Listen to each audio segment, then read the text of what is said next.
Hello everyone, আশা করছি সবাই খুব ভালো আছো। তো দেখো, আজকে আমরা আরও একটা নতুন ক্লাসে চলে এসেছি। আজকের আমাদের ক্লাসের বিষয় হচ্ছে Hamlet and his problems by T S. Eliot. তো এটা কি? এটা বেসিক্যালি একটা ক্রিটিক্যাল এসে। তো আজকে আমরা এই ক্রিটিক্যাল এসেটাকে টোটালি অ্যানালাইসিস করব, মানে জানবো যে টি.এস. এলিয়ট এই হ্যামলেট অ্যান্ড হিজ প্রবলেমস বলতে কি বুঝিয়েছেন। তো চলো, আজকের আমাদের class Hamlet and his problems by T S. Eliot শুরু করা যাক। তো দেখো, টি.এস. এলিয়ট আমাদের যে পিরিয়ডটাতে বিলং করছেন সেই পিরিয়ডটাকে বলা হয় মডার্ন পিরিয়ড। কি বলা হয়ে থাকে? মডার্ন পিরিয়ড বলা হয়ে থাকে। তাহলে টি.এস. এলিয়ট একজন মডার্ন পিরিয়ডের লোক, এবং সেই টি.এস. এলিয়টের একটা বিখ্যাত এসে, যে এসের নাম হচ্ছে হ্যামলেট অ্যান্ড হিজ প্রবলেমস, সেই এসেটাকে নিয়ে আমরা টোটালি আজকে অ্যানালাইসিস করব। তো দেখো, এলিয়টের ওপর আমার অলরেডি একটা ক্লাস করানো আছে। তো এই ক্লাসটা আমরা এলিয়টের ওপর যে ক্লাসটা করেছি সেটা আমি ডেসক্রিপশন বক্সে লিংক দিয়ে দেবো, সেই লিংক থেকে তোমরা ক্লাসটা করে নিতে পারো। ওটা এলিয়ট সম্পর্কে আমরা টোটাল জেনেছি। তো চলো, আজকের আমাদের ম্যাটার হচ্ছে কি হ্যামলেট অ্যান্ড হিজ প্রবলেমস। আমরা শুরু করি। তো দেখো, প্রথমে আমাদের যেটা জানতে হবে সেটা হচ্ছে পাবলিকেশন। সেটা কি জানতে হবে? আমাদের পাবলিকেশন জানতে হবে, যে এই এসেটা কখন পাবলিশড হচ্ছে। তো বেসিক্যালি এই এসেটার পাবলিকেশনটা আমরা জেনে নিই। তাহলে আমরা হ্যামলেট অ্যান্ড হিজ প্রবলেমসের পাবলিকেশন ডেটগুলো জেনে নিই। তো দেখো, এই এসিটা বেসিক্যালি 3বার পাবলিশড হয়েছে। কতবার পাবলিশড হয়েছে? 3বার। কখন পাবলিশড হয়েছে? এর যে ফার্স্ট পাবলিশড, এর ফার্স্ট পাবলিকেশন কখন হচ্ছে? ফার্স্ট পাবলিকেশন হচ্ছে আমাদের 26 সেপ্টেম্বর 1990। তাহলে 1919 বা 1919 সালে 26 বা 26 সেপ্টেম্বর প্রথম পাবলিশড হচ্ছে। কোথায় পাবলিশড হচ্ছে? একটা ম্যাগাজিনে। ম্যাগাজিনটার নাম কি? ম্যাগাজিনটার নাম হচ্ছে এথেনাইয়াম। ম্যাগাজিনের নাম হচ্ছে এথেনাইয়াম। এই এথেনাইয়াম ম্যাগাজিনে 26 সেপ্টেম্বর 1919 প্রথম এসেটা পাবলিশড হচ্ছে। এটা সেকেন্ড পাবলিশড হচ্ছে কখন?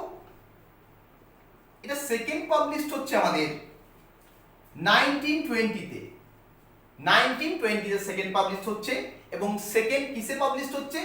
টি.এস. এলিয়টের একটা ক্রিটিক্যাল ম্যাগাজিন, তার নাম হচ্ছে দ্য স্যাক্রেড উড। তাহলে আমরা সেকেন্ড পাবলিকেশন পেয়ে গেলাম। সেকেন্ড পাবলিকেশন কি পেলাম? যে সেটা পাবলিশড হচ্ছে 1920-তে দ্য স্যাক্রেড উড নামে একটা ক্রিটিক্যাল ম্যাগাজিনে। থার্ড কখন পাবলিশড হচ্ছে?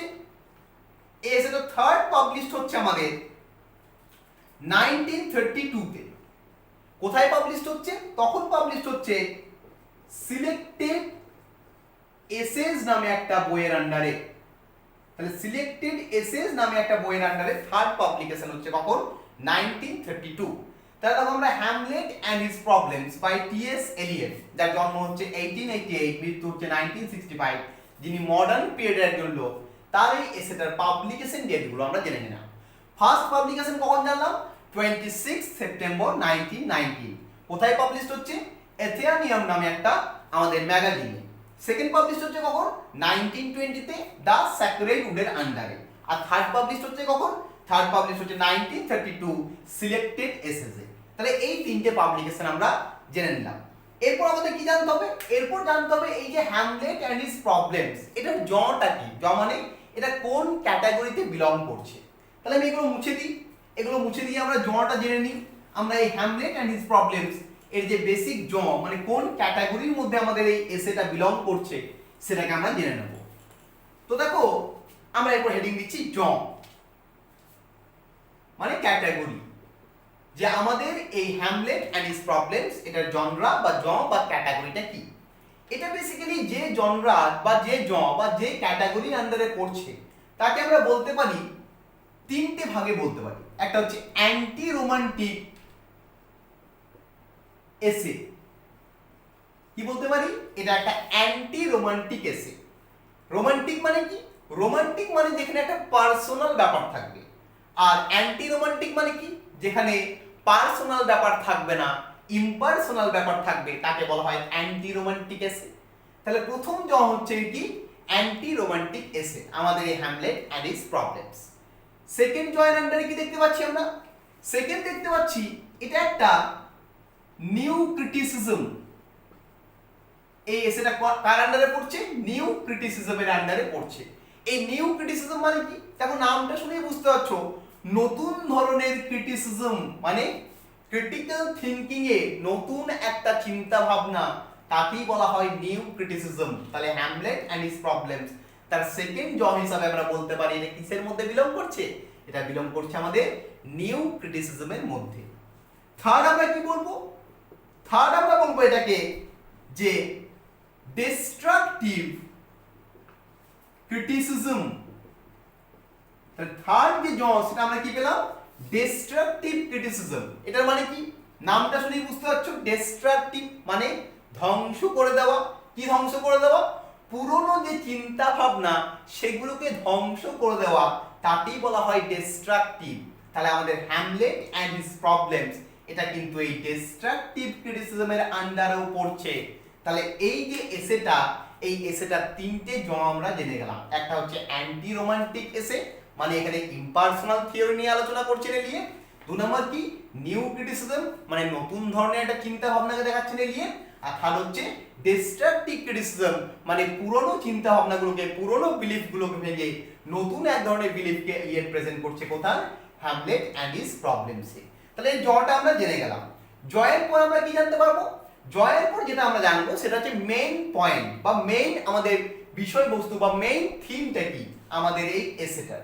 তো চলো আমরা হেডিং দিই, এরপর মেইন পয়েন্ট বা মেইন থিম। আমি এগুলো মুছে দিচ্ছি, এগুলো মুছে আমরা মেইন পয়েন্ট বা মেইন থিমে চলে যাব। তা নেক্সট আমরা হেডিং দিলাম দেখো মেইন পয়েন্ট। তাহলে মুখ্য আলোচনার বিষয় কি? এলিয়ট কি নিয়ে আলোচনা করছে? দেখো এই যে এসেটা, এই এসেটার মেইন আলোচনা হচ্ছে হ্যামলেট কে নিয়ে। আমরা জানি এই হ্যামলেট কার লেখা? উইলিয়াম শেক্সপিয়ারের লেখা। উইলিয়াম শেক্সপিয়ারের একটা বিখ্যাত ট্র্যাজেডি। উইলিয়াম শেক্সপিয়ারের চারটে যে বিখ্যাত ট্র্যাজেডি আছে, কিং লিয়ার, অথেলো, ম্যাকবেথ এবং একটা হচ্ছে হ্যামলেট। সেই হ্যামলেট হচ্ছে একটা বিখ্যাত ট্র্যাজেডি বাই উইলিয়াম শেক্সপিয়ার। তো এটা হচ্ছে মেইন বিষয়। কিন্তু দেখো এখানে হ্যামলেটের কোন বিষয়টাকে নিয়ে এলিয়ট আলোচনা করছে? এলিয়ট এখানে বলছেন যে এই যে উইলিয়াম শেক্সপিয়ারের যে হ্যামলেট, এটা বেসিক্যালি একটা কি গো? Artistic failure. কি বলছে? Artistic failure of Shakespeare. তাহলে দেখো এলিয়ট কি বলছে? এলিয়ট মেন বলতে চাইছেন যে উইলিয়াম শেক্সপিয়ারের যে হ্যামলেট, এই হ্যামলেটটা কিন্তু এলিয়ট মানে শেক্সপিয়ার ঠিকঠাক ভাবে লিখতে পারেননি। এটা তার একটা আর্টিস্টিক ফেলিওর, মানে শেক্সপিয়ার এখানে অনেক ভুল ত্রুটি করেছেন, অনেক জায়গায় ফেলিওর হয়েছেন, এটা বলছেন তিনি মেইন থিমে। এছাড়াও তিনি এটাকে কি বলছেন? তিনি বলছেন এটা হচ্ছে the Mona Lisa, the Mona Lisa of literature. তাহলে কি বলছেন এলিয়ট? এলিয়ট বলছেন যে উইলিয়াম শেক্সপিয়ারের হ্যামলেট বেসিক্যালি একটা আর্টিস্টিক ফেলিওর, বা এটা হচ্ছে মোনালিসা অফ লিটারেচার। দেখো মোনালিসা হচ্ছে লিওনার্দো দা ভিঞ্চির একটা বিখ্যাত পেইন্টিং, যেটা আমরা সবাই জানি। ঠিক সেই রকমই উইলিয়াম শেক্সপিয়ারের বিখ্যাত একটা নাটক হ্যামলেট। কিন্তু এলিয়ট মনে করে যে মোনালিসা বিখ্যাত হলেও মোনালিসার মধ্যে অনেক ভুল ত্রুটি আছে। আমরা কি করে জানবো? আমরা যখন এসেটাকে অ্যানালাইসিস করব তখন কি ভুল ত্রুটি আছে হ্যামলেটের মধ্যে এবং মোনালিসার মধ্যে, সেগুলোকে আমরা জানতে পারবো। তো এই কারণে উইলিয়াম শেক্সপিয়ার বলছেন যেমন মোনালিসাতে, মোনালিসা হচ্ছে আমাদের লিওনার্দো দা ভিঞ্চির বিখ্যাত একটা ওয়ার্ক, কিন্তু তার মধ্যে অনেক গাফিলতি রয়েছে, অনেক ভুল ত্রুটি রয়েছে লিওনার্দো দা ভিঞ্চির। ঠিক সেই রকমই হ্যামলেটের মধ্যেও উইলিয়াম শেক্সপিয়ারের কি রয়েছে? অনেক ভুল ত্রুটি রয়েছে। সেই কারণে তিনি হ্যামলেটকে কি বলছেন? তিনি হ্যামলেটকে বলছেন একটা আর্টিস্টিক ফেলিওর বা মোনালিসা অফ লিটারেচার। এবার দেখো এটা আমরা বেসিক পয়েন্ট বা বেসিক থিমটা পেয়ে গেলাম বা মেইন থিমটা পেয়ে গেলাম। এটার উপর বেস করে টোটাল এসেটা রয়েছে। এরপর আমরা কি করব? টোটাল এই যে এলিয়ট বললেন যে আর্টিস্টিক ফেলিওর বা মোনালিসা অফ লিটারেচার কেন বললেন, এটা আমরা জানবো। এটা জানলেই আমাদের কি হবে? এসেটা জানা কমপ্লিট হয়ে যাবে। তো চলো আমি এগুলো মুছে দিই, এরপর আমরা জানবো যে কেন এলিয়ট বলছেন এটা একটা আর্টিস্টিক ফেলিওর বা এটা একটা মোনালিসা অফ লিটারেচার। তো এগুলো মুছে দিচ্ছি আমরা, এগুলো মুছে দিয়ে আমরা কেন বলছেন সেটাকে আমরা একটু জানবো। তাহলে আমরা এবার অ্যানালাইসিস চলে আসি। তাহলে আমরা হেডিং দিই অ্যানালাইসিস। তাহলে অ্যানালাইসিসে আমরা কি জানবো? অ্যানালাইসিসে আমরা জানবো যে এলিয়ট কেন বলছেন যে Hamlet is an artistic failure of William Shakespeare বা it is the Mona Lisa of literature, এটা আমরা জানবো। তো দেখো, নাটকের নাম হ্যামলেট অ্যান্ড হিজ প্রবলেমস, মানে হ্যামলেট এবং সেই নাটকের যে হিরো হ্যামলেট তার কি কি প্রবলেম সেগুলোকে শেক্সপিয়ার তুলে ধরছে, আমাদের এলিয়ট তুলে ধরছে। তো দেখো আমরা জানি, তো এলিয়ট প্রথমেই তার এসেটা শুরু করছেন হ্যামলেট অ্যান্ড হিজ প্রবলেমস। তিনি বলছেন যে এই যে হ্যামলেট বাই উইলিয়াম শেক্সপিয়ার, এখানে দুটো প্রবলেম রয়েছে। এখানে কি রয়েছে? দুটো প্রবলেমস রয়েছে। কোথায় দুটো প্রবলেম রয়েছে? উইলিয়াম শেক্সপিয়ারের হ্যামলেট নাটকের মধ্যে দুটো প্রবলেম রয়েছে। তিনি সেই দুটো প্রবলেমকে দুটো ভাগে ভাগ করছেন। একটাকে তিনি কি বলছেন? প্রাইমারি প্রবলেম, আর এটা কি বলছেন? Secondary problem. তাহলে দেখো, উইলিয়াম শেক্সপিয়ার তো প্রথমেই বলেছেন যে টোটাল যে হ্যামলেট নাটকটা সেটা একটা আর্টিস্টিক ফেলিওর, সেটা একটা মোনালিসা, এবং সেখানে অনেক প্রবলেম রয়েছে। উইলিয়াম শেক্সপিয়ার ঠিকঠাক করে নাটকটাকে করতে পারেননি। তো প্রথমে তিনি কি বললেন? এখানে দুটো প্রবলেম রয়েছে, একটা হচ্ছে প্রাইমারি প্রবলেম, একটা হচ্ছে সেকেন্ডারি প্রবলেম। প্রাইমারি প্রবলেম কি নিয়ে? আমাদের এলিয়ট বলছেন প্রাইমারি প্রবলেম হচ্ছে হ্যামলেট দ্য প্লে, মানে হ্যামলেট নাটকটার মধ্যে প্রবলেম রয়েছে। হ্যামলেট নাটকটা শেক্সপিয়ার যেভাবে লিখেছেন ওই লেখাতেই প্রবলেম রয়েছে। আর সেকেন্ডারি প্রবলেমে কি বলছেন এলিয়ট? Hamlet the character. তাহলে এলিয়ট কি বলছে? যে তার প্রাইমারি প্রবলেম হচ্ছে এই নাটকটার হ্যামলেট দ্য প্লে, নাটকটা যে পুরো কনস্ট্রাকশনটা, এই কনস্ট্রাকশনটাই ভুল। আর সেকেন্ডারি প্রবলেম কি? হ্যামলেট দ্য ক্যারেক্টার, এই নাটকের যে প্রধান চরিত্র হ্যামলেট তিনিও কিন্তু প্রবলেমেটিক এই নাটকের মধ্যে, এলিয়ট মনে করছেন। এবার দেখো, এলিয়ট এই যে দুটো প্রবলেমের কথা বললেন, যে এই নাটকের মধ্যে দুটো প্রবলেম রয়েছে, একটা প্রাইমারি প্রবলেম, একটা সেকেন্ডারি প্রবলেম, এরপর তিনি এই প্রবলেমগুলোকে এলাবোরেট করছেন। তো তিনি প্রবলেমগুলো এলাবোরেট করার আগে দুজন অন্য ক্রিটিকের নাম করছেন। তিনি বলছেন এই প্রবলেমগুলো ক্রিয়েট হয়েছে কিছু ক্রিটিকদের জন্য। তিনি কার কার কথা বলছেন? তিনি প্রথমেই কোলরিজ এবং গোয়েথি এই দুজনের নাম করছেন। কার নাম করছেন? যে কোলরিজ এবং গোয়েথি। তিনি কি বলছেন? যে এই যে নাটক হ্যামলেট অ্যান্ড হিজ প্রবলেমস, এই যে তিনি আজকে লিখছেন তার যে এসে হ্যামলেট অ্যান্ড হিজ প্রবলেমস, এই হ্যামলেট নাটককে নিয়ে তিনি যে প্রবলেমগুলো খুঁজে পেয়েছেন, এগুলো কারা ক্রিয়েট করেছে? শেক্সপিয়ার তো ক্রিয়েট করেছে। শেক্সপিয়ারের সাথে সাথে শেক্সপিয়ারের যারা ক্রিটিক, কোলরিজ একজন শেক্সপিয়ারিয়ান ক্রিটিক, কোলরিজ শেক্সপিয়ারের ওপর অনেক ক্রিটিসিজম করেছে। এছাড়াও গোয়েথি তিনিও একজন শেক্সপিয়ারিয়ান ক্রিটিক, তিনিও শেক্সপিয়ারের ওপর অনেক ক্রিটিসিজম করেছেন। তো এলিয়ট মনে করছেন যে শেক্সপিয়ার তো নিজে দায়ী রয়েছেন, তার সাথে সাথে কোলরিজ এবং গোয়েথি এনারাও কিন্তু সমপরিমাণ দায়ী। কেন দায়ী? কেন শেক্সপিয়ার, মানে কেন এলিয়ট মনে করছেন যে এরা দুজন দায়ী, সেটা আমরা জানি।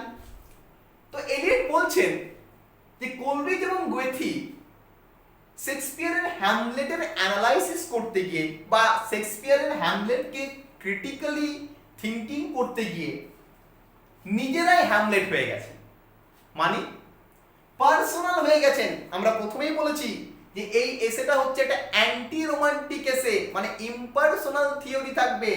কিন্তু কোলরিজ বা গোয়েথি এনারা হ্যামলেটকে নিয়ে যখন আলোচনা করেছেন, তো কোলরিজ এবং গোয়েথি কি করেছেন? নিজেদের ক্যারেক্টার বা নিজেদের যে রাইটিং এর মধ্যে তৈরি করা ক্যারেক্টারগুলো তাদের সাথে গুলিয়ে ফেলেছেন উইলিয়াম শেক্সপিয়ারের তৈরি করা ক্যারেক্টার হ্যামলেটকে। সেই কারণে এনারাও কিন্তু প্রবলেম ক্রিয়েট করেছেন, এই প্রবলেমটা ক্রিয়েট করতে এনারাও কিন্তু সাহায্য করেছেন বা এনারাও কিন্তু শেক্সপিয়ারের মতো দায়ী। তাহলে এলিয়ট দেখো প্রথমেই বললেন যে দুটো প্রবলেম রয়েছে, একটা যে প্রাইমারি প্রবলেম সেটা হচ্ছে নাটকটাকে নিয়ে, একটা যে সেকেন্ডারি প্রবলেম সেটা হচ্ছে নাটকের যে মেইন ক্যারেক্টার বা প্রোটাগনিস্ট হ্যামলেটকে নিয়ে। এবং এলিয়ট বলছেন যে শেক্সপিয়ার তো প্রবলেমটা ক্রিয়েট করেছেন, তার সাথে সাথে শেক্সপিয়ারের যারা ক্রিটিক কোলরিজ বলো বেথি বলো এনারাও এই প্রবলেমটাকে আরো বেশি বাড়িয়েছেন। এরপর এলিয়ট তার যে পয়েন্টগুলোকে অ্যানালাইসিস করছেন যে কি করে এই প্রাইমারি প্রবলেম এবং সেকেন্ডারি প্রবলেমটা ক্রিয়েট হচ্ছে।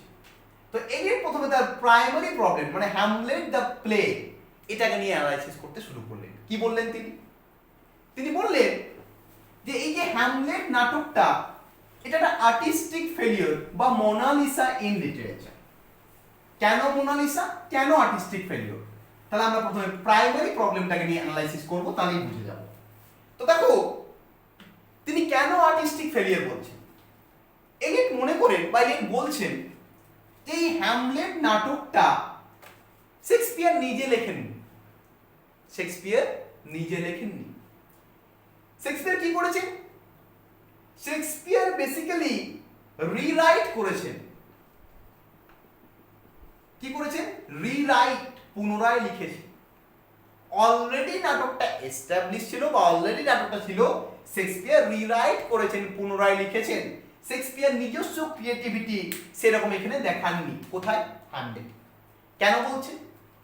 এলিয়ট এই হ্যামলেট নাটকের দুটো সোর্সকে নিয়ে আলোচনা করছেন।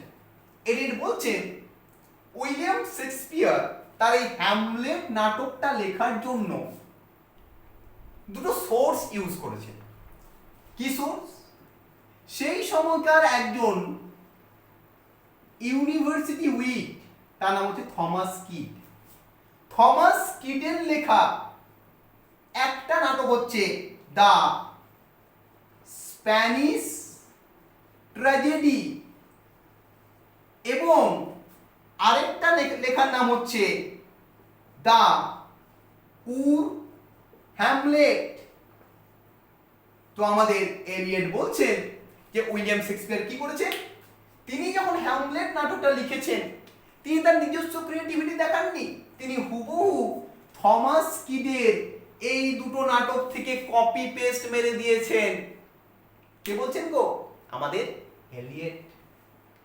সেই কারণে এলিয়টের মনে হচ্ছে, কি মনে হচ্ছে, যে হ্যামলেট একটা আর্টিস্টিক ফেলিওর। কেন? বোঝাই। দেখো লিওনার্দো দা ভিঞ্চির মোনালিসা আমরা জানি বিখ্যাত একটা পেইন্টিং, সবাই জানি যে মোনালিসা একটা বিখ্যাত পেইন্টিং। বাট এলিয়ট মনে করতেন যে মোনালিসা একটা বিখ্যাত পেইন্টিং নয়। কেন? দেখো এলিয়ট মনে করতেন যে মোনালিসাতে লিওনার্দো দা ভিঞ্চির কোনো নিজস্ব ক্রিয়েশন নেই। কেন নেই? কারণ মোনালিসা বেসিক্যালি একটা পোর্ট্রেট। পোর্ট্রেট মানে আমি কাউকে সামনে বসালাম, তাকে দেখে দেখে হুবহু কপি করলাম। তো এই মোনালিসাতে লিওনার্দো দা ভিঞ্চি কি করেছেন? একজনকে সামনে বসিয়েছে, তাকে হুবহু কপি করেছেন। সেই কারণে এখানে লিওনার্দো দা ভিঞ্চির নিজস্ব কোনো ক্রিয়েশন নেই। তিনি যা এক্সপ্রেশন ওই মহিলার মধ্যে দেখতে পেয়েছেন সেই এক্সপ্রেশনটাকে তিনি তার ছবির মধ্যে তুলে ধরেছেন। সেই কারণে Leonardo da Vinci as a artist তার যে ক্রেডিটটা থাকা উচিত সেটা নেই, কারণ তিনি একটা জিনিসকে দেখে দেখে হুবহু কপি করেছেন। ঠিক যেমন আমাদের হ্যামলেট নাটক লেখার সময় উইলিয়াম শেক্সপিয়ার কি করেছেন? থমাস কিডের এই স্প্যানিশ ট্র্যাজেডি এবং উর হ্যামলেট এই দুটো থেকে হুবহু কপি করে দিয়েছেন।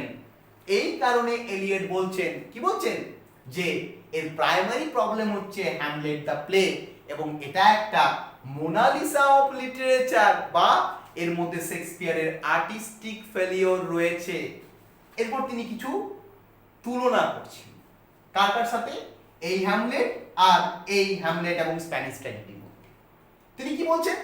তিনি বলছেন যে এই যে শেক্সপিয়ার যে হ্যামলেট নাটকটা লিখলেন সেটা টোটালি একটা কপি নাটক। কিডের নাটক থেকে তিনি কি করেছেন? টোটালি কপি করে দিয়েছেন। ক্যারেক্টার নাটকে বেসিক্যালি কি করেছিলেন, কিডের যে ভার্সন সেই ভার্সনটা যদি আমরা পড়ি, কিডের যে উন হ্যামলেট সেই ভার্সনটা যদি আমরা পড়ি বা স্প্যানিশ ট্র্যাজেডি যদি আমরা দেখি, সেখানে আমরা কি দেখতে পাবো, সেখানে আমরা দেখতে পাবো রিভেঞ্জটাই মেইন থিম। তাহলে সেখানে মেইন থিম কি, রিভেঞ্জ। আর শেক্সপিয়ারের যে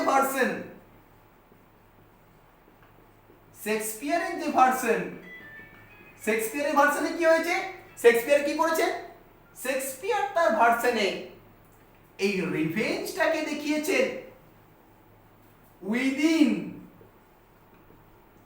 ম্যাডনেস। তিনি কি করেছেন, পাগলামির মধ্যে রিভেঞ্জটাকে তুলে ধরেছেন। বাকি পুরোটাই কিন্তু কিডকে অ্যাট্রিবিউট করে, মানে কিডের কাছ থেকে পুরো নাটকটাকে হুবহু কপি করেছেন। ঠিক যেমন মোনালিসা ছবিটা আঁকার সময় আমাদের লিওনার্দো দা ভিঞ্চি ওই যে ভদ্র মহিলা সামনে বসেছিলেন তাকে দেখে হুবহু কপি করেছেন, ঠিক সেরকমই আমাদের শেক্সপিয়ার তার হ্যামলেট নাটক লেখার সময় কিডের এই যে ভার্সন, কিডের যে নাটক সেখান থেকে কি করেছেন, হুবহু কপি করেছেন। শুধু তিনি রিভেঞ্জের মধ্যে কি ঢুকিয়েছেন, ম্যাডনেস ঢুকিয়েছেন, আর কিচ্ছু নেই, হ্যামলেটের ম্যাডনেসটা আছে। বাকি টোটালি একটা রিরাইটিং অফ কিডস হ্যামলেট। সেই কারণে শেক্সপিয়ার মনে করছেন যে প্রাইমারি যে প্রবলেম, এই নাটকটার যে কনস্ট্রাকশনের প্রবলেম, টোটালি সেটা প্রবলেমেটিক। এখানে শেক্সপিয়ার একজন আর্টিস্টিক ফেলিওর, শেক্সপিয়ার তার নিজস্ব ক্রিয়েটিভিটি দেখাতে পারেননি, এটা কিডস আমাদের এলিয়েট বলছেন।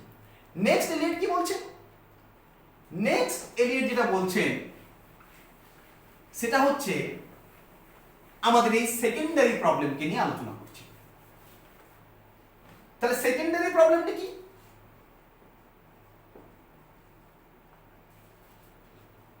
তাহলে সেকেন্ডারি প্রবলেমে আমরা জেনেছিলাম যে হ্যামলেট দ্য ক্যারেক্টার, তাহলে হ্যামলেট দ্য ক্যারেক্টার, তাহলে চরিত্র, হ্যামলেটের চরিত্রটা যে তৈরি করেছেন সেখানেও আমাদের শেক্সপিয়ার অনেক প্রবলেম করেছে। কি প্রবলেম করেছে, বেসিক্যালি এলিয়েট বলছেন যে হ্যামলেট চরিত্রটা তৈরি করেছেন আমাদের শেক্সপিয়ার ঠিকই, হ্যামলেটের স্পিচগুলোকে প্রেজেন্ট করেছেন ঠিকই, কিন্তু হ্যামলেটের চরিত্র প্রেজেন্ট করতে গিয়ে হ্যামলেট নাটকে শেক্সপিয়ার কোনো অবজেক্টিভ কোরিলেটিভ ইউজ করেননি। শেক্সপিয়ার কি করেননি, অবজেক্টিভ কোরিলেটিভ ইউজ করেননি।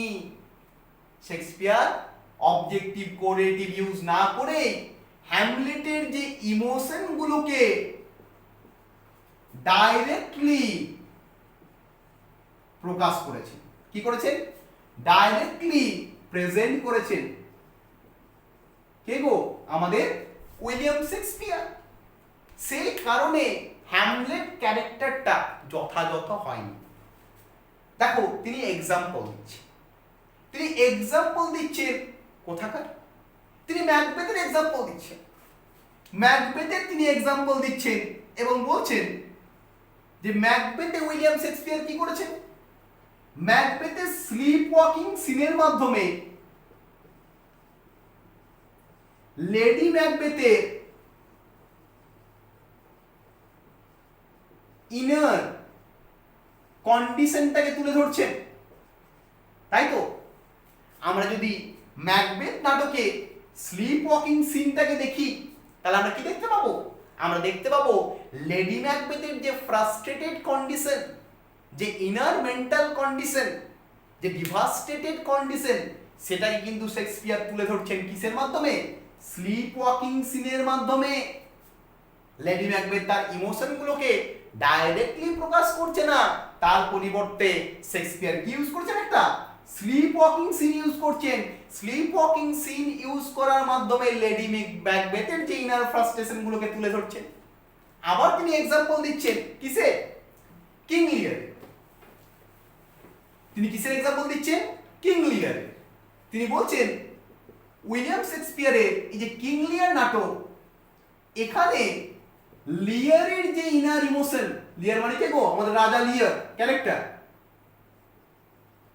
তাহলে লিয়ারের যে ইনার ইমোশন, তার মেয়েদের কাছ থেকে ঠকে যাওয়ার পর, লিয়ার যখন তার 3 মেয়ের কাছে মানে 2 মেয়ের কাছে ঠকে গেল, গনোরিলা এবং রেগানের কাছে ঠকে যাওয়ার পর উইলিয়াম শেক্সপিয়ার কি করেছেন? লিয়ারের ইমোশনটাকে ডাইরেক্টলি প্রকাশ করছেন না, ইনডাইরেক্টলি প্রকাশ করছেন। কিসের মাধ্যমে? স্টর্ম সিনের মাধ্যমে। এই যে স্টর্ম সিনের স্টর্ম, এই যে ঝড়টা, এই ঝড়টা কি করছে? দুটো জিনিসকে রিপ্রেজেন্ট করছে। একটা হচ্ছে কিং লিয়ারের মনের ভেতরে যে ঝড়টা ঝরছে, তার মনের যে কন্ডিশন, সে যে মেয়েদের কাছ থেকে ঠকে গেছে, ঠকে যাওয়ার পর তার যে দুঃখটা হচ্ছে, সেই দুঃখটাকে প্রেজেন্ট করছে। আর বাইরের যে ক্যালামিটি, বাইরের যে ধ্বংস একটা অবস্থা, সেটাকেও কিন্তু প্রেজেন্ট করছে। তাহলে দেখো, উইলিয়াম শেক্সপিয়ার কিং লিয়ারে স্টর্ম সিন ইউজ করেছেন এবং ম্যাকবেথে স্লিপ ওয়াকিং সিন ইউজ করেছেন, এবং ইনডাইরেক্টলি লেডি ম্যাকবেথ এবং রাজা লিয়ারের যে ইনার ইমোশন বা ইনার যে কন্ডিশন, সেই কন্ডিশনগুলোকে প্রেজেন্ট করেছেন। কিন্তু শেক্সপিয়ার যখন আবার হ্যামলেট লিখছেন, তখন তিনি কি করছেন? হ্যামলেটের ইমোশনগুলোকে ডাইরেক্টলি প্রকাশ করে দিচ্ছেন। হ্যামলেটের ইমোশনগুলোকে, হ্যামলেটের যে কন্ডিশন বা যেটা ইমোশন, সেটা কি করছেন? শেক্সপিয়ার ডাইরেক্টলি প্রকাশ করে দিচ্ছেন। সেই কারণে ডাইরেক্টলি কি করছেন? রিভিল করে দিচ্ছেন। এখানে কোনো রকম অবজেক্টিভ কোরিলেটিভ ইউজ করছেন না।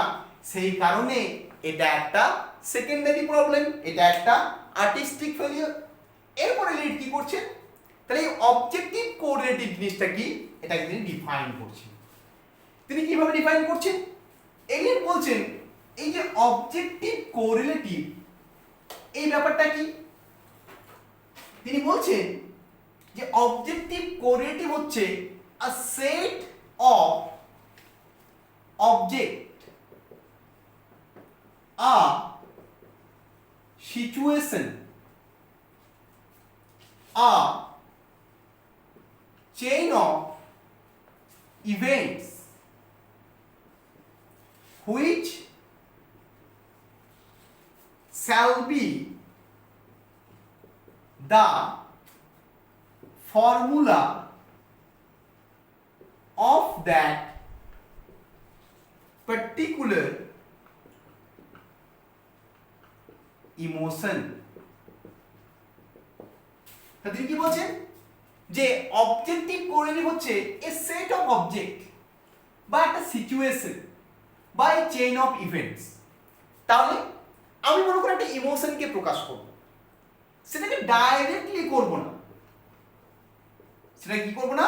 ডাইরেক্টলি করব না, মানে পার্সোনাল ওয়েতে করব না। সেটা কি করব? ইনডাইরেক্টলি করব, মানে ইম্পার্সোনাল ওয়েতে করব। কিভাবে? তো এই ইম্পার্সোনাল ওয়েতে প্রকাশ করতে হলে আমাদের কি লাগবে? এ সেট অফ অবজেক্টস লাগবে, একটা সিচুয়েশন লাগবে, বা অন্য কিছু ঘটনা লাগবে। এইগুলোর মাধ্যমে আমরা কি করব? ওই পার্টিকুলার ইমোশনটাকে কি করব? ইভোক করব। তাহলে এটাই হবে ফর্মুলা। কিসের ফর্মুলা? পার্টিকুলার ইমোশনটাকে ইভোক করা। মানে আমরা যদি সোজা কথায় বলতে চাই, তাহলে এলিয়ট বলতে চাইছেন যে একজন আর্টিস্টের উচিত, আর্টিস্ট সবসময় কেমন থাকবে? ইম্পার্সোনাল থাকবে। সে তার নিজের ক্যারেক্টারকে বা নিজের ইমোশনকে কখনোই তার নাটকের বা তার গল্পের যে ক্যারেক্টার, তার যে ইমোশন, তার সাথে জড়িয়ে ফেলবে না। একজন আর্টিস্ট কি করবে? সব সময় একটা অন্য ঘটনার মাধ্যমে বা অন্য সিচুয়েশনের মাধ্যমে বা অন্য ইভেন্টের মাধ্যমে বা অন্য অবজেক্টের মাধ্যমে তার ক্যারেক্টারের ইমোশনগুলোকে প্রকাশ করবে, কখনোই ডাইরেক্টলি প্রকাশ করবে না। এই ডাইরেক্টলি না প্রকাশ করাটাকে বলা হচ্ছে অবজেক্টিভ কোরিলেটিভের ইউজ। তো এই অবজেক্টিভ কোরিলেটিভের ডেফিনিশন কিন্তু তিনি এখানেই দিলেন। তাহলে এই ডেফিনেশন দেওয়ার পরে কিন্তু এসেটা শেষ হচ্ছে। তাহলে এসেটাকে আমরা টোটালি অ্যানালাইসিস করে নিই। তো টোটালি অ্যানালাইসিস করলে আমরা কি পাবো? টোটালি অ্যানালাইসিস করলে আমরা পাবো যে উইলিয়াম শেক্সপিয়ার বলছেন যে এই যে হ্যামলেট, যেটাকে ওয়ার্ল্ড ওয়াইড একটা পপুলারিটি দেওয়া হয়েছে বা ওয়ার্ল্ড ওয়াইড রেকগনাইজড করা হয়েছে, কিন্তু এটা বেসিক্যালি শেক্সপিয়ারের একটা ফেলিওর। শেক্সপিয়ার একটা আর্টিস্টিক ফেলিওর বা it is the Mona Lisa of literature. কেন আর্টিস্টিক ফেলিওর বা কেন মোনালিসা অফ লিটারেচার তিনি এক এক করে এক্সপ্লেন করছেন। তিনি প্রথমেই কি বলছেন? তিনি প্রথমেই বলছেন এই নাটকের দুটো প্রবলেম রয়েছে, এই হ্যামলেটের মধ্যে দুটো প্রবলেম রয়েছে। কি রয়েছে? একটা হচ্ছে হ্যামলেট দ্য প্লে, নাটকটার কনস্ট্রাকশনে প্রবলেম রয়েছে। দ্বিতীয় হচ্ছে কি? Hamlet the character. তারপর তিনি কি করছেন? তারপর তিনি বলছেন এই যে প্রবলেমগুলো ক্রিয়েট হয়েছে, এই প্রবলেমগুলোর জন্য শেক্সপিয়ার দায়ী। তার সাথে সাথে অন্যান্য ক্রিটিকরাও দায়ী, যারা এই নাটকটাকে অনেক বেশি প্রেজ করেছে। এটাকে কিন্তু প্রেজ করা উচিত হয়নি। কে মনে করেন গো? এলিয়েট মনে করেন। এলিয়েট মনে করেন শেক্সপিয়ারের যদি সবচেয়ে ফেলিওর, সবচেয়ে যদি বাজে কিছু হয়ে থাকে সেটাকে হ্যামলেট। তাই তিনি কি করছেন? কোলরিজ এবং গোয়েথির কথা বলছেন, এবং তিনি বলছেন যে কোলরিজ এবং গোয়েথি এনারা দুজন মিসলিড করেছে বা মিস ইন্টারপ্রেট করেছে কাকে? হ্যামলেটকে। তারা ঠিক করে হ্যামলেটটাকে বুঝতেই পারেনি। সেই কারণে তারা হ্যামলেটকে পড়তে গিয়ে বা হ্যামলেটের ওপর ক্রিটিসিজম করতে গিয়ে নিজেদের পার্সোনাল কথাও বলে ফেলেছেন, এবং তারা মানুষকেও মিসলিড করছে, মানুষকে আসল কথাটা বলছেন না। তাই তিনি বলছেন যে না, এটা টোটালি একটা আর্টিস্টিক ফেলিওর বা এটা একটা মোনালিসা। তারপর তিনি কি বলছেন? এই যে প্রাইমারি প্রবলেম, সেটাকে নিয়ে ডিল করছেন। সেটাকে নিয়ে ডিল করতে গিয়ে তিনি বলছেন যে দেখো, প্রাইমারি প্রবলেম হচ্ছে নাটকটা বেসিক্যালি শেক্সপিয়ার লিখেছেন, বাট শেক্সপিয়ার টোটাল যে স্টোরিটাকে কি করেছেন? একটা অন্য রাইটিং থেকে কপি করেছেন। কার রাইটিং থেকে? সেখানকার বা সেই সময়কার একজন ইউনিভার্সিটি উইট, যার নাম হচ্ছে থমাস কিড। সেই থমাস কিডের স্প্যানিশ ট্র্যাজেডি এবং উর হ্যামলেট, এই দুটো নাটককে মিলিয়ে টোটালি উইলিয়াম শেক্সপিয়ার তৈরি করেছেন কি? তার হ্যামলেট। শেক্সপিয়ার তার নিজস্ব আর্টিস্টিক ক্রিয়েশন দেখাননি, শেক্সপিয়ার টোটালি কপি পেস্ট করেছে। ঠিক যেমন মোনালিসা ছবিটা আঁকতে গিয়ে লিওনার্দো দা ভিঞ্চি নিজস্ব কোনো ক্রিয়েশন দেখাননি, নিজস্ব কোনো ইমোশন প্রকাশ করেননি, মানে নিজের যেটা ব্যক্তিত্ব সেটা প্রকাশ করেননি। তিনি কি করেছেন? ডাইরেক্ট কপি পেস্ট করে দিয়েছেন। মানে তিনি আর্টিস্ট হিসেবে তার যে ক্রিয়েশন সেটাকে কিন্তু ক্রিয়েট করেননি। কে? মোনালিসা করতে গিয়ে লিওনার্দো দা ভিঞ্চি। ঠিক সেই রকমই হ্যামলেট লিখতে গিয়ে উইলিয়াম শেক্সপিয়ারও ওই উর হ্যামলেট থেকে রিরাইট করেছেন, কপি পেস্ট করেছেন। এই জন্য আর্টিস্টিক ফেলিওর, এই জন্য মোনালিসা। কারণ তখন মোনালিসা ছবিটাকে আমরা সবাই প্রেজ করি, কিন্তু এলিয়েট প্রেজ করেন না, কারণ এলিয়েট মনে করেন এটা একটা আর্টিস্টিক ফেলিওর। কারণ এখানে লিওনার্দো দা ভিঞ্চির কোনো ক্রিয়েটিভিটি নেই, এখানে টোটালি এটা কপি পেস্ট জিনিস। ঠিক সেই রকমই হ্যামলেটটাও শেক্সপিয়ারের কোনো ক্রিয়েটিভিটি নেই, এটা কপি পেস্ট জিনিস। সেকেন্ড কি? সেকেন্ড তিনি বলছেন যে এর আরেকটা প্রবলেম হচ্ছে সেকেন্ডারি প্রবলেম, সেটা হচ্ছে কি? আমাদের হ্যামলেট দ্য ক্যারেক্টারটা কিসের প্রবলেম? কারণ দেখো, হ্যামলেট ক্যারেক্টারটা যদি আমরা দেখি, হ্যামলেটের সলিলোকিগুলো যদি আমরা দেখি, তাহলে আমরা দেখতে পাবো হ্যামলেটের যে ফ্রাস্ট্রেশন, হ্যামলেটের যে রাগ, সেই রাগটাই কিন্তু ডাইরেক্টলি প্রকাশ করে ফেলেছেন কে? আমাদের শেক্সপিয়ার। অনেকে আবার বলে যে না, ডাইরেক্টলি প্রকাশ হচ্ছে না, ম্যাডনেসটাকে শেক্সপিয়ার ইউজ করছে, কিন্তু ম্যাডনেসটা কনফিউজিং একটা সিচুয়েশন ক্রিয়েট করছে। আমরা যদি নাটকটাকে অ্যানালাইসিস করি, নাটকটাকে পড়ি, তখন দেখব যে ম্যাডনেসটা ইমোশনের সাথে ঠিকঠাক যাচ্ছে না, এটা এলিয়েট বলছেন। এবং এলিয়েট বলছেন যে হ্যামলেটের ইমোশনগুলোকে এলিয়েট কি করছে? ডাইরেক্টলি প্রকাশ করে দিচ্ছেন, কোনো রকম কোনো অবজেক্টিভ কোরিলেটিভ ইউজ করছেন না। কিন্তু তিনি অন্যান্য নাটকে করেছেন। কোন নাটকে করেছেন? ম্যাকবেথে ইউজ করেছেন। লেডি ম্যাকবেথের ইনার কন্ডিশন প্রকাশ করছে স্লিপ ওয়াকিং সিনের মাধ্যমে। কিং লিয়ারে করেছেন, কিং লিয়ারের ইনার কন্ডিশন ঠকে যাওয়ার পর তার মেয়েদের কাছ থেকে প্রকাশ করছেন কিসের মাধ্যমে? স্টর্ম সিনের মাধ্যমে। কিন্তু আমাদের হ্যামলেট নাটকে সেরকম কিছু হয়নি। আমরা দেখতে পাচ্ছি প্রথম থেকেই হ্যামলেট তার মা গার্ট্রুডকে পছন্দ করে না, সেই গার্ট্রুডের প্রতি একটা অপছন্দ প্রথম থেকেই প্রকাশিত হচ্ছে। হ্যামলেট তার বিলাভেড অফেলিয়াকেও পছন্দ করে না, অফেলিয়ার প্রতিও তার যে অপছন্দ সেটাকেও ডাইরেক্টলি প্রকাশ করেছে, কোনো রকম অবজেক্টিভ কোরিলেটিভ ইউজ করেনি। দ্যাটস ওয়াই এই যে টোটাল নাটক হ্যামলেটটা, এটা প্রবলেমেটিক। এই কারণে এই এসেটার এলিয়েট নাম দিয়েছে হ্যামলেট অ্যান্ড হিজ প্রবলেমস। তা দেখো, আমরা আজকের ক্লাসটা এখানেই শেষ করছি।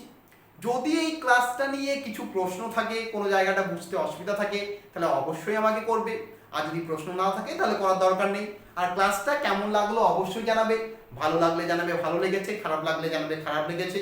তো চলো আজকের ক্লাস এখানেই শেষ করি। সবাই ভালো থেকো, সবাই হেলদি থেকো, সবাই হ্যাপি থেকো, সবাই স্যানিটাইজ থেকো। God is always with you.